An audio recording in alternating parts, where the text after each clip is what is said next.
In this lesson, we're going to learn about the new full frame processing feature in NUKE 8. Before we get started, I'd just like to let you know that Digital Tutors would like to say thank you to iStock Photo and the artist Uberstock for their video that was used in this series of lessons. You can access this same video and thousands of others at www.istockphoto.com. Okay, so let's just go ahead and get started here by talking about that full frame processing feature that's been added, and I'll really quickly just kind of explain to you what we have going on here. So I've gone in and roto painted some new irises and pupils for this image of this woman, and it is an animated sequence, so they move along with her as she walks and blinks her eyes. So I have my viewer hooked up to that final merge node, and if we want to play this back, let's say maybe I want to play it back while I'm zoomed in, just maybe to make sure that the eye is moving along as it should. So if I zoom in and I hit play, what's going to happen is, because this is complex and this has been painted by hand here inside of NUKE, it's going to take a little bit of processing power, as you can see. So what's happening here is that now it's cached those frames, but the only scan lines that it has stored are the ones that we can see here in this little box. Everything on the outside of her, of this box, is going to not be rendered to save some time.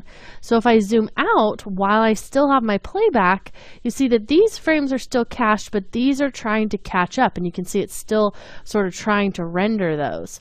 So this new feature that we have in NUKE is this button right here, and it's called full frame processing. And all it does is it says, now whenever you're zoomed in, if you have this button turned on just by clicking it, whenever you play to cache your frames, it is going to cache those frames that are what you would say invisible, or on the outside edge of your viewer. So you can see we do still have these that we cached earlier. Now it's adding to those, but if we didn't have any of them at all, it would simply be caching everything together. So now when I zoom out, you can see that we don't have to recalculate anything. It's all there.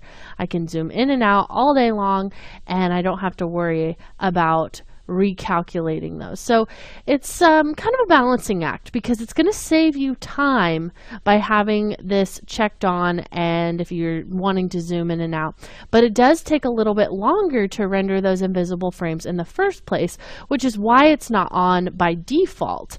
It's going to just try to save you some time. If you're zoomed in, why render those frames on the outside of the edge if you're not wanting to look at them? But they've added this feature so that if you do anticipate that you'll be zooming in and out as you cache your frames, you can check that full frame processing on and know that you won't have to wait to recache. Okay, so that is the full frame processing feature. So stick around and we'll cover another new feature in the next lesson.